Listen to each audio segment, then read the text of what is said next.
يا أخت هارون ما كان أبوك امرأ سوء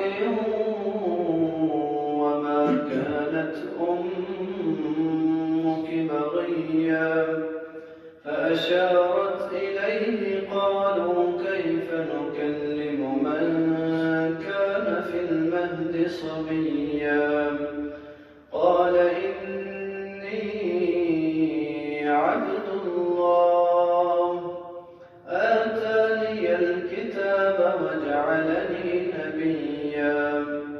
وجعلني مباركا أينما كنت وأوصاني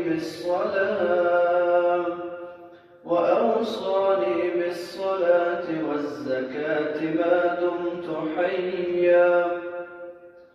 وبرا بوالدتي ولم يجعلني جبارا شقيا والسلام علي يوم ولدت ويوم أموت ويوم أبعث حيا